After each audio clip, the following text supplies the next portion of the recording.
নিজ বাড়িতে দাদা দাদির কবরের পাশে চিরনিদ্রায় শায়িত হলেন যুক্তরাষ্ট্রে নিহত শিক্ষার্থী নাহিদা সুলতানা বৃষ্টি। শনিবার দুপুরে তার মরদেহ গ্রামের বাড়ি মাদারীপুরে পৌঁছালে কান্নায় ভেঙে পড়েন স্বজন ও প্রতিবেশীরা। খুনির কঠোর বিচার দাবি করেন তারা। জানাজা শেষে বাদ আসর দাফন করা হয় বৃষ্টিকে। মাদারীপুর প্রতিনিধি জহিরুল ইসলাম খানের তথ্য ছবিতে ডেস্ক রিপোর্ট।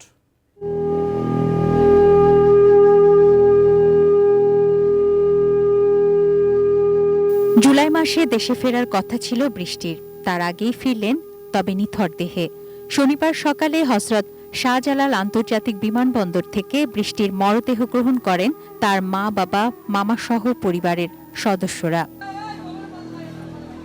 দুপুর 1:15টার দিকে মাদারীপুর সদর উপজেলার খোয়াজপুর ইউনিয়নের চর গোবিন্দপুর গ্রামের বাড়িতে নেওয়া হয় দেহাবশেষ।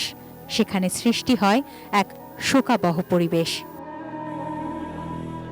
নাহিদা সুলতানা বৃষ্টি নোয়াখালী বিজ্ঞান ও প্রযুক্তি বিশ্ববিদ্যালয় থেকে স্নাতক শেষ করে বাংলাদেশ প্রকৌশল বিশ্ববিদ্যালয়ে স্নাতকোত্তরে ভর্তি হন। 32 ইঞ্চি জেভিকো টিভি এখন মাত্র 15,000 টাকায়, সাথে পাচ্ছেন 3 বছরের প্যানেল ওয়ারেন্টি।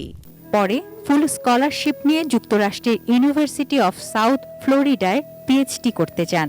সেখানে সহপাঠী জামিল আহমেদ লিমনের সঙ্গে সুসম্পর্ক গড়ে ওঠে তার।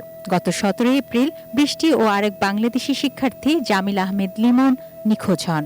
পরে তাদের হত্যার ঘটনা প্রকাশ পায়। এ ঘটনায় লিমনের রুমমেট হিমেশ আবুঘর বেহেককে গ্রেপ্তার করে যুক্তরাষ্ট্রের পুলিশ। প্রিয় সন্তানের এমন মৃত্যুতে বাকরুদ্ধ বাবা মা। ঘাতকের দৃষ্টান্তমূলক বিচার দাবি করেছেন পরিবার, স্বজন ও প্রতিবেশীরা। শোক তো বোঝেনি কি মর্মের শোক আছে, কিন্তু এই মেয়ের অঘটনের বিচার আমরা পূর্ণভাবে চাই। ঘাতকের সর্বোচ্চ শাস্তি অর্থাৎ মৃত্যুদণ্ড হোক, এটা আমরা চাই, এটা আমাদের চাওয়া পাওয়া।